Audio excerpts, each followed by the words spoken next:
morning, good afternoon, and good evening, ladies and gentlemen, and welcome to the 573rd episode of Travel Itch Radio. Well, I'm not going to do the math, but boy, that is a lot.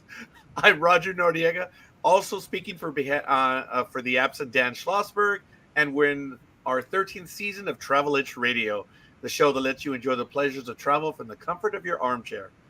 Every week at this time, we talk to people representing destinations, hotels, airlines, railroads, car rental companies, and maybe even ships, but we'll get to that, and others in the world of travel and hospitality, from authors and bloggers to broadcasters and publicists. If it's got anything to do with travel, it's got everything to do with Travel Itch Radio. Our guest today is Brendan Clark, History and Heritage Curator of the beautiful Queen Elizabeth II floating in Dubai. Welcome, young man of Travel Itch Radio. Thank you so much, Roger, for having me. It's a pleasure to be here on Travel Itch Radio. Yes, the Queen Elizabeth II is indeed a living piece of history, and I'm thrilled to share that with you today and your listeners. And I thank you. Yes, listeners and viewers. I don't know why Dan still calls it Travel Itch Radio, but that's okay. It's all good. Of course, first of all, Brendan, we want to thank you for accommodating the time difference between, well, not New York, but Los Angeles and Dubai to do the show. What time is it there now? At the moment, it is 1 a.m. in the morning. It's around just past 1 a.m. in the morning, but it's absolutely my pleasure. To be honest, I'm more than happy to join you at any hour and talk about the Queen Elizabeth II. The ship has such a rich history, and so any chance to share that with your listeners is worth staying up for. It's most kind of you. I do want to take a quick moment. We have several people watching us already. Folks, let us know who you are, where you hail from. Go ahead and comment in the chat room. And Brendan is able to see your comments as well. He might even be able to comment directly. But don't be shy, folks. Let us know who you are and where you hail from. My colleague, Dan Schlossberg, who was unable to join us tonight, told me that he hosted 2 baseball-themed cruises on the QE2 when it was still a ship in active service, and that he loved the experience. Let's talk about history, if you would. We know it was launched by Queen Elizabeth II, but how long was it in service as an ocean liner, and how many world cruises did it complete? Well, yes, the Queen Elizabeth II was launched by Her Majesty Queen Elizabeth II back in 1967. And it went on to serve as a beloved ocean liner for nearly 40 years. And over that time, the QE2 has completed an impressive 25 world cruises, making her one of the most iconic ships to sail the seas. She's, I would say, connected passengers across continents, with each journey aiding to her remarkable history and reputation, of course, as a symbol of British maritime excellence. Today, we're, I guess, honored to keep that legacy alive here in Dubai, giving our guests a glimpse of her storied past. It is absolutely wonderful that she has not been put out to pasture, so to speak. That is, yes, really good to hear. I understand the QE2 covered 6 million nautical miles, equivalent to traveling to the moon and back 15 times. Is it fair to say that it was the longest serving ocean liner in the world? Definitely. The QE2 has indeed sailed about 6 million nautical miles.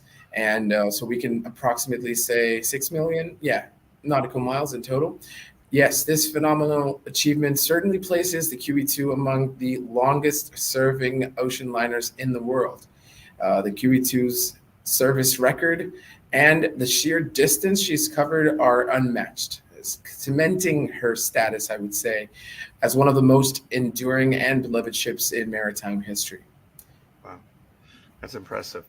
How many passengers sailed on the QE2? Or, Brendan, is it proper for me to refer to her as a QE2, or should I Queen Elizabeth II. What is more appropriate? Well, the actual name is Queen Elizabeth II, and yes, it is often referred to as QE2. So you're more than welcome to refer to her as that. Yes. How many passengers sailed on the young lady? Wow. In passengers, I think she's gone over 2.5 million in the 39 years of service. A lot of repeat, but still, I would say over the decades of service, among them, where the passengers are concerned, they were some really remarkable figures, I would say. The Queen Elizabeth II hosted notable passengers from royalty to heads of state, Hollywood stars, cultural icons, figures like His Majesty King Charles III, Her Royal Highness the Princess Royal. President Nelson Mandela has been on board, Elizabeth Wow. Taylor, Buzz Aldrin, and if I'm not mistaken, we also have one of the Titanic survivors on board the QE2 that have traveled as well. Wow, that's impressive. Ladies and gentlemen, we're talking to Brendan Clark, History and Heritage Curator of the QE2. So I have to ask, when and why did it come to Dubai, and where is it anchored? Is that location close to major attractions there? Absolutely. The Queen Elizabeth II was acquired in Dubai in 2008 with a vision to preserve its heritage and transform it into a one of a kind hotel, allowing guests to experience its history firsthand. Today, the QE2 is permanently anchored at the Mina Rashid, which Mina translates to port, so Port Rashid basically, in Dubai's cruise terminal, which is close to many of Dubai's major attractions. This area is technically known as Bar Dubai, and Bar Dubai translating to basically the center of Dubai. So guests can easily reach landmarks like the Burj Khalifa, Dubai Mall, La Mer Beach, and the historic Al Fahidi neighborhood. And this unique location definitely combines the ship's rich legacy with a more modern vibrance of Dubai, you could say. Brendan, completely off topic. We have yet another tiny connection. Being that I'm here in Los Angeles, the city of Long Beach has the Queen Mary, another famous ocean liner, which I have been aboard. Oh, that's amazing. Also a Cunard. No, go ahead. It is I'm also sorry. a Cunard ship. Sorry, it's also a Cunard ship. We have yet another item in common. That is so cool. I appreciate that. The QE2 has always been educational, inspiring, and known for its grandeur.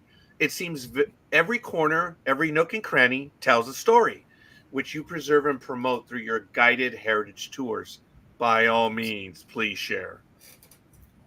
Well, the Queen Elizabeth II is steeped in history, and each guided heritage tour takes guests on a journey through its storied past, from the elegance of its original decor to the artifacts that capture moments from its days at sea. Our heritage tours are a unique experience, and it allows visitors to explore the parts of the ship that preserve the character and charm of the QE2's heyday. Beyond the tours, we also invite guests to dine aboard and with distinct dining venues to choose from. Each has its own, I would say, unique ambience, from all day dining to casual spots, whether it's a quick drink, a buffet, the Royal Afternoon Tea, very famous Cunard QE2 Royal Afternoon Tea, but now it's managed by Accor.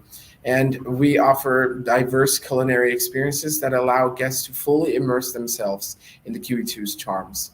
Among these is the Golden Lion, and that would actually be Dubai's oldest pub, where visitors can relax and have an authentic British pub atmosphere experience. The oldest pub in Dubai. That's that has an interesting ring to it. Wow. No, that is cool. And since the ship is now a hotel, how many staterooms are aboard? Well, at the moment, the Queen Elizabeth II offers a truly unique hotel experience with 447 rooms and suites on board. Each room has been thoughtfully refurbished to blend the original features with modern comforts, allowing guests to enjoy the charm of a classic ocean liner while relaxing in a contemporary setting. Wow, that is cool. That's what they've tried to do here in Long Beach as well. It's Yes. yeah, it works in my humble opinion. Um, Now, the Queen Elizabeth II was a luxury liner. Guests came from all over the world. I imagine that is still the case. Absolutely. The QE2 continues to welcome guests from around the world, just as it did during its days as an ocean liner. People are drawn to its rich history and unique charm, which truly stands out in modern hospitality landscape. Today, we host a diverse range of visitors, some first timers, while others are absolutely loyal guests who fondly remember the ship from its days at sea. Whether they come for an overnight stay or heritage tour or to dine in one of our historic venues, guests are here to experience the QE2's timeless appeal, making it a truly global destination right here in Dubai. I do apologize. I should have been maybe showing a few of these images as you were speaking, Yeah, but yeah, maybe we'll get a chance to talk to them specifically in a bit. But is that from the oldest pub on the ship? that is absolutely correct. Those are some of the new lineups for our menus served in the Golden Lion, and that is exactly the new lineup for drinks that we have at the moment. Yes. Excellent. I think you may have mentioned this a moment ago, but when she was retired from service, did the Queen marry? Well, no, you didn't answer this. Did Queen Elizabeth II, did the Queen Mary II replace her as the flagship of the Cunard fleet?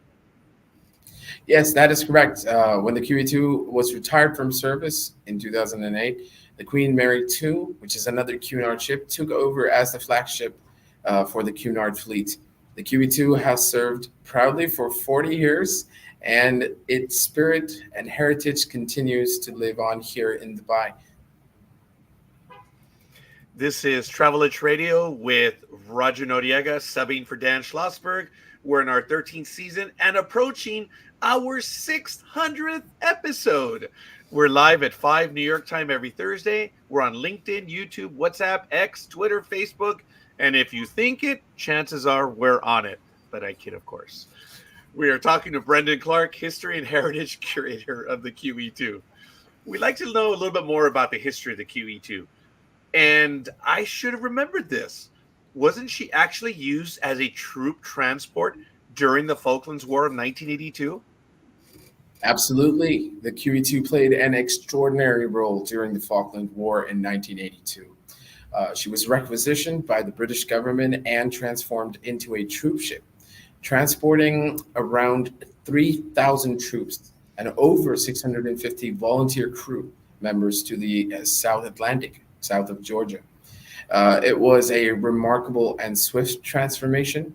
Her luxurious interiors were adapted to accommodate military needs, and several helipads were added to the forward and aft deck.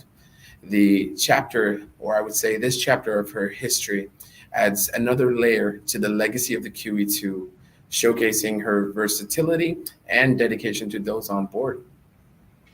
I did not know that, Brendan, and I should have assumed you would need basic services as a helicopter deck. Wow. Didn't know that. That is among everything else that you're sharing with us.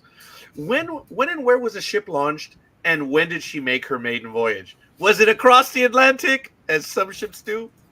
It was indeed. The QE2 was launched on September 20th, 1967, at the John Brown Shipyard and Company, and this was on the River Clyde in Scotland, with Her Majesty Queen Elizabeth II herself making the announcement. The QE2 then made her much anticipated maiden voyage on May 2nd, 1969, after a sea trial in 1968 to Las Palmas. But also in 1969, as I just mentioned, on the 2nd of May, she would travel from Southampton to New York. And this was the beginning, I would say, of her nearly 40-year career as one of the most celebrated ocean liners. I was 11 days old on May 2nd. And tiny That's bit of good, man. trivia. I share the same birthday as the former monarch of the United Kingdom, which was kind Very of cool. nice. Yeah. So yeah, do the math, folks. 11 Okay. days. I want to ask, and I apologize if I am interrupting. There is a delay, ladies and gentlemen, and I apologize. You can tell I'm excited to talk about this. So I do apologize, Brendan. I do want to ask, is it true that the ship was steam powered, but then converted to diesel, kind of like a railroad locomotive? Well, very similar in that aspect. Not with coal powered, however, it was diesel powered, oil powered. But yes, that is correct. The QE2 was originally steam powered with steam engine turbines and engines, and when it was launched in 1967, running on three steam engines powering two steam turbines. However, in 1986 and 87, she was sent to Bremerhaven, Germany, and under Lloyd Werft, they would actually conduct a major transformation and convert it into a diesel electric propulsion system. And this upgrade not only made her more fuel efficient, but also extended her operational life. Did, as a technical question to that, did it extend her range? The difference between steam and diesel? So, for example, with steam, you would say the consumption of fuel was one of the main concerns. You would, let's say, with steam, you'd be consuming per day around 550 tons of fuel. But with the diesel electric engine, she would consume only as low as 340 tons of fuel.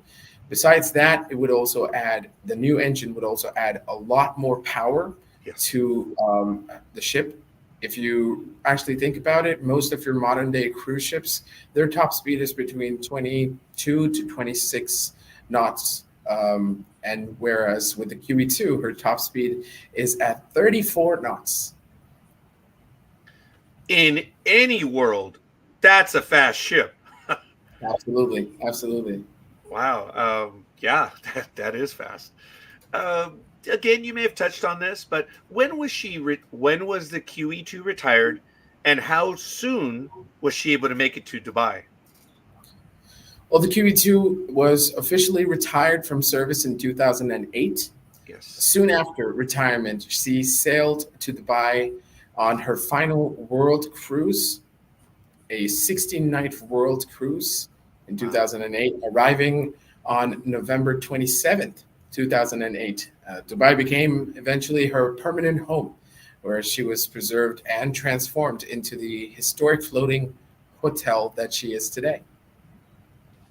Speaking of such, what type or what kind of conversation conversion was needed to convert? It's funny. It's 11. It's 2 p.m. and I'm the one butchering the English, and Brendan is doing great. I'm so sorry. What kind of conversion was needed to convert the cruise liner into a permanently anchored hotel? Well, converting the QE2 from a cruise liner into a permanently anchored hotel, I would say, was a complex and meticulous process indeed. Significant renovations were made to adapt her original design for a hotel experience that is unique in every way, all while preserving the ship's historic features, I would say. Many of the public spaces, restaurants, and staterooms were carefully refurbished to maintain the vintage charm, but upgraded with more modern comforts. Yes. I would say the new infrastructure was also installed to support hotel operations, including plumbing, air conditioning, and electrical systems, as an example. Well, to be honest, the goal was to honor the QE2's legacy while still creating a unique experience for guests that combine the history with modern hospitality. Excellent. I imagine that the young lady, the QE2, has a bit of age now. Is it difficult to preserve the vessel as a heritage ship? Most definitely, preserving the QE2 as a heritage ship is rewarding, but definitely a challenging endeavor. As a historic vessel, regular maintenance is essential to keep her in prime condition, from the original woodwork and fixtures to the iconic funnel. Every element requires special attention to ensure the authenticity of her character and to ensure that it is retained for years to come. Additionally, we work with heritage specialists to maintain her historic features while incorporating modern amenities um, for our guests. It is, I guess, a very delicate balance of honoring her past while adapting to present day needs. And honestly, it is a privilege to protect her legacy for future generations to experience and enjoy. As a matter of fact, I believe this is the midship lobby that we're looking at right there. Absolutely. Absolutely. That is the midship lobby as what it looks like today. Amazing picture taken by our photographer and marketing lead, Firoz. You'll notice in the background, there's actually this beautiful monochromatic artwork on the wall, and that is done Yes. by artist Peter Sutton in 1992 and added on board himself. You mentioned a few of the modern amenities. Is this only because I don't know any better, but is this in keeping with the look of the ship in maybe a different time period, or is it deliberately modern? I don't know any better. So if you notice, even in the image that you're actually showing right now, there are the actual layout of the room is very similar to the original layout. This is indeed a captain's room with balcony, so it's one of our more upscale rooms. The design and layout is very similar. The style of the furniture is very close to, I would say it is a perfect blend between our more modern tastes and requirements, but still having a 70s, 60s, I would say a 70s feel, which is one of the most, I would say, accurate, um, I would say, features of this room. Yes. Excellent. There's another picture I'd like to get to real quick, and this is part of the ship's history. This is, I believe, Absolutely. a gallery related to just some of the technology when she first sailed. Yes, this is actually known as the Travelers Cove Museum. It is on the deck one of the QE2. I've been part of the curatorial process for this museum. It is actually one of my first curatorial projects, and it highlights the entire history of the QE2 with items that have been donated to us from passengers as well as from ex-crew members. And we've actually accumulated a lot of this, put it out here on display for people to understand the journey that the QE2 has taken since 1969. A lot of these items, they come back to us by guests and by passengers. I always like to say there are a lot of guests who have collected this over time from their time aboard. Some of them have borrowed some items, but we have them back here now, and it is just really helping us solidify the, let's say, the importance of the QE2 in maritime history. Brendan, you are so right. Definitely borrowed because they were there and they have returned back home. That's perfect. That's excellent. Ladies and gentlemen, we are talking to Brendan Clark, History and Heritage Curator of the QE2. Do you feel guests actually get a chance to step back in time and recapture the grace of a bygone era? I know this is a self-evaluating question. It maybe not be fair.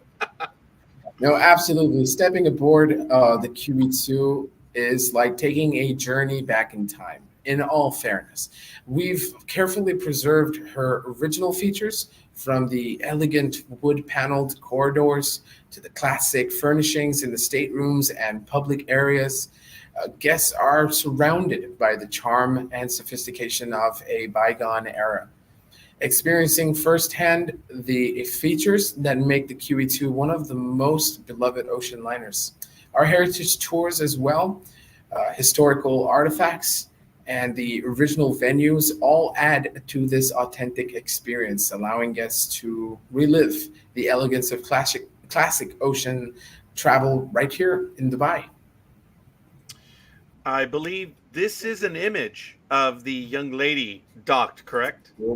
Absolutely. That's in Mina Port at the moment, yes. Wow. And on the outside, we see the propellers, correct? Yes, both of the last pair of propellers used on the QE2 added in 86 and 87. Okay. Knowing that the propellers are where they are, any chance the QE2 could actually sail again, even if it's only once in a year heritage cruise?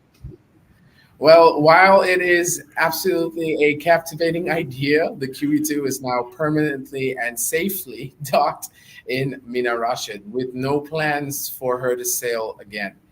Her current role as a floating hotel and heritage destination in Dubai allows us to preserve her legacy in a very unique way and making her accessible to people from around the world. And if we want to really keep that up, it is recommended that she does not hit open waters anytime soon.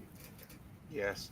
On a personal note, are the tranquil water that was are the waters of the Persian Gulf tranquil compared to, say, outside of the Gulf? Most definitely within the Gulf, I would say it is very tranquil waters. It is always very popular for a lot of cruise ships, a lot of travel. Um, I would say it has been better compared to a lot of other areas, given the fact that the waters of the Gulf come into the actual. So if you look at the map of the Gulf, the waters are kind of coming inward rather than being out in the open ocean. So it is a lot more tranquil than most other place spaces. I have to believe that helps in a small way in keeping the ship in better conditions. Most definitely. Is it fair to say that the Queen Elizabeth II offers experiences not found anywhere else in the world? Yes, most definitely. The QE2 currently offers a unique experience as a luxury floating hotel and a heritage attraction as well. And this allows guests to immerse themselves in a blend of history and modern comfort. Visitors can stay on the beautiful, in one of the most beautifully restored staterooms or suites, dine in any of the restaurants, and explore the ship's fascinating past through the guided heritage tours.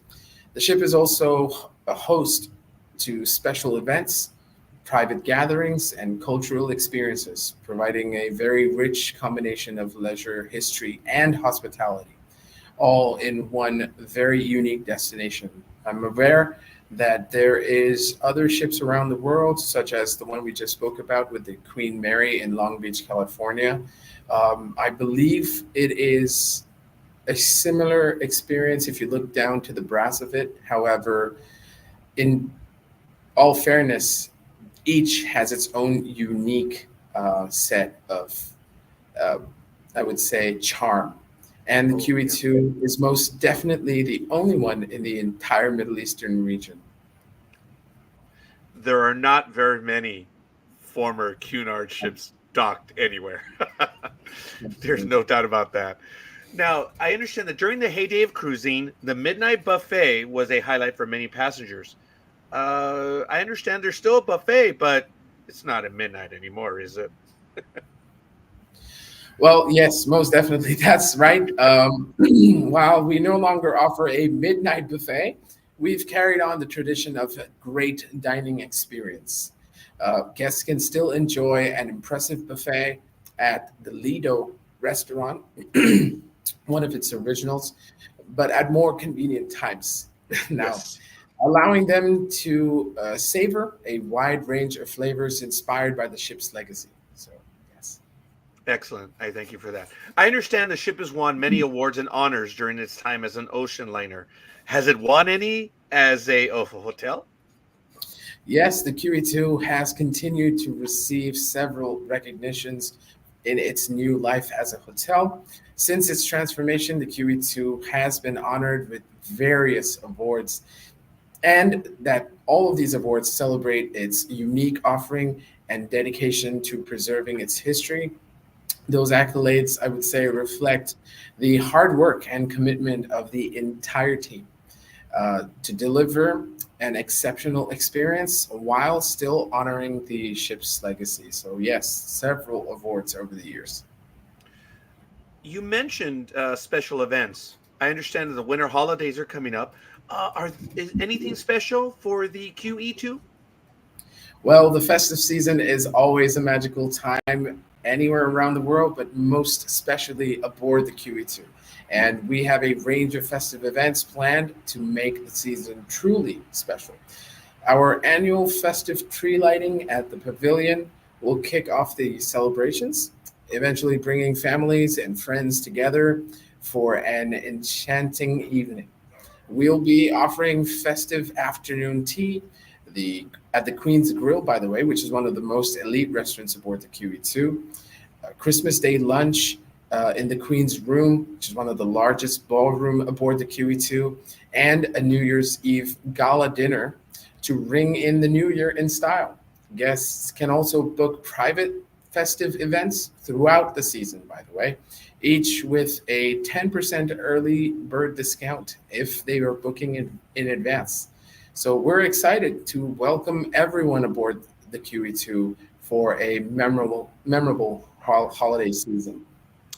This is just winter, folks, for those that are watching us right now. I can only imagine what's throughout the year. Now, you mentioned that your heritage tours are educational. Do you have any that are geared towards students as a learning experience?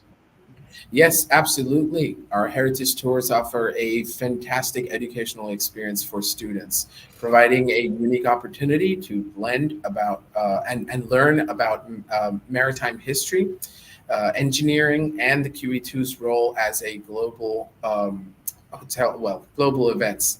Um, I would say we've tailored specific tours to engage young minds, incorporating interactive elements and stories that bring the ship's history to life. We focus on Cunard Line, its long-standing history. We focus on the Titanic as well. We talk about that. That has been a very interesting and I would say very engaging topic when we're doing our tours. And of course, these tours align with the educational goals of a lot of the curriculums here in the UAE, making them ideal for school groups who want to explore history in a very hands-on way. It's a memorable learning experience that students won't find in any traditional classroom setting, that's guaranteed. Just as you were saying that, I was thinking to myself, it's so much from reading it as opposed to actually the tactile experience. I can only imagine what that is like. Absolutely. Oh my goodness. That's absolutely awesome. Do any of the, which I imagine this would be, but I don't know. Do any of the former captains or crew come back to to see the ship? Absolutely. We are very, very fortunate to have a very active group of former captains and crew members who remain deeply connected to the QE2. There is always a tether that connects all of them together, and we see them come back to the QE2 very regularly, sharing their stories and memories, which I believe adds a very special layer to the ship's legacy. They're passionate about preserving the QE2's history, and they're often engaged with our heritage tours and events, mostly firsthand experiences that they bring to the ship's story. I would say just brings so much life in a way that is truly unique. And we're really grateful for their ongoing involvement in keeping the QE2 spirit alive for our guests. As I mentioned, there are so many artifacts, so many items, and rich, uh, such a rich collection of history we have aboard the QE2. This would not be possible if we did not have ex-crew, ex-passengers bringing these things to us and help keep the history and heritage alive. I have a multi-part complex question. Have you ever sailed aboard the QE2, which is an it's an ocean liner, correct? Or an Absolutely. ocean as opposed to a cruise ship, right? She is not a cruise ship, right? Well, originally the QE2 was built as an ocean liner. However, in 1975, she would start sailing on her first world cruise, so she would still cover that technicality as a cruise Okay. liner. Yeah. And most definitely, I think one of the only ships that also holds the title of a troop ship during the Falkland War, as we just discussed earlier. But yes, unfortunately, I haven't had the privilege of sailing aboard the QE2 during her days at sea or years at sea. But I do feel incredibly honored to be part of her journey now, as she serves as a floating hotel and heritage destination here in Dubai. Working aboard this legendary ship still gives me a sense of history and adventure that I believe passengers experienced during her heydays. And as an ocean liner, I feel I've been on other cruise ships, uh, specifically MSC Virtuosa, having met Oh, Captain Chris Pugh, who actually used to work for Cunard and an absolute fan, I would say, of the QE2. He keeps visiting us every year whenever he gets a chance and the cruise ships come by, almost pilgrimage like. But yes, I at the same time, I believe really nothing could compare to the heritage and charm of the QE2. It is truly a one of a kind ship. you are most kind, Brendan. And I have to tell you, I am, in a good way, most envious of what you're able to do. And I hear your passion. Oh, it's absolutely wonderful. I'd like to ask, as we're nearing the end now, I don't want to don't want to make you suffer anymore at 1 in the morning out there. Do you receive any ideas or suggestions from guests, either past or present? Yes, this is very common, and we greatly value the ideas and suggestions we receive from our guests. Many are passionate about the QE2 and have wonderful insights on ways to enhance the experience and the entire, I would say, their time on board. From historical enthusiasts to farmer passengers, our guests often share stories and ideas that help us maintain the ship's heritage while offering a new, memorable experience. So we encourage feedback always, and we're always looking for ways to make each visit even more special, so we can continue honoring the legacy of the QE2 for years to come. Excellent. Now, before I ask my last question, I know I've gone off script and I apologize, but in your position, have there been moments where you are called out at 1 in the morning or at other times to, like, maybe there's a guest, as you know, some that are a little higher up in the world, I suppose, that want to know and you have to provide like information or anything. Have you had those moments, Brendan, where you're not expecting to speak to some people? To be honest, I am not exaggerating here, but that happens every single day. Oh, wow. And I am absolutely privileged to have that opportunity. We speak to people who are enthusiasts. We speak to maritime experts. I have the privilege of speaking with ex crew, ex passengers. There hasn't been a week without one ex crew or passenger or someone who is absolutely interested in the history of the QE2. And I'll be honest, it has happened at odd times and it doesn't really faze me one bit. I enjoy it, every single bit of it. It's just, I've had tours that have lasted almost 5 hours, and you'd be surprised to know I'm not exaggerating. It has been very enthusiastic. We say our heritage tours are about an hour long, and that's what we say officially on our website. I don't think I've ever ended a tour in an hour or so. It has always gone about 1 hour, 45 minutes, sometimes two. And if we have ex crew and passengers, it is quite frankly, not a tour anymore. We just walk around talking and sharing moments of her history. And I have a very in-depth knowledge about the ships, so it just makes it so much more comforting and rewarding. I I can only imagine what that is like. You're on a tour, and then you have someone there that chimes up and says, "Oh yeah, by the way," and they can add to that. Oh my goodness, Brent. I can only Absolutely. imagine what that's like. I have Absolutely. to. I apologize. Is there anything you would like to add? Which could probably be 3 hours, right? Absolutely.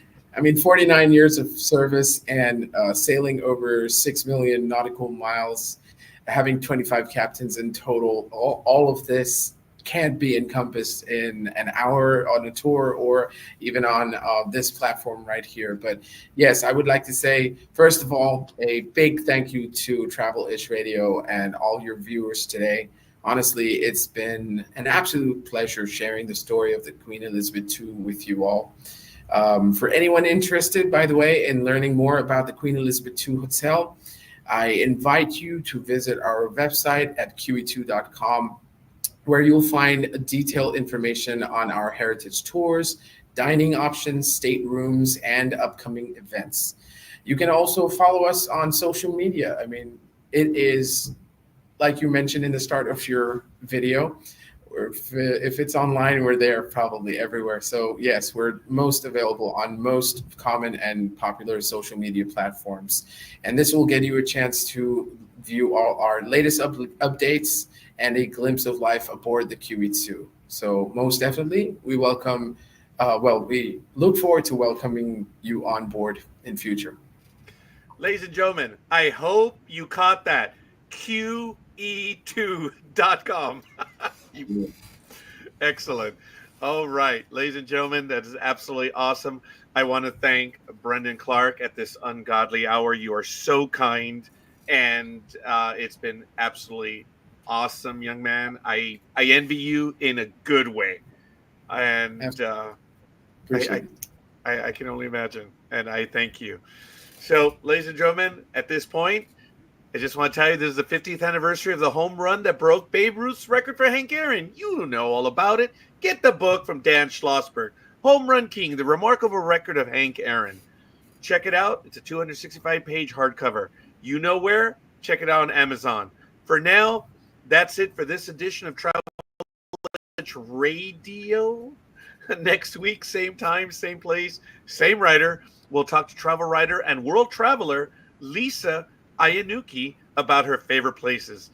Now, this is, of course, your host, Roger Noriega, also speaking for Dan Schlossberg, saying thank you for your time this time and next time. Good night and stay safe, and we will see you all on the other side.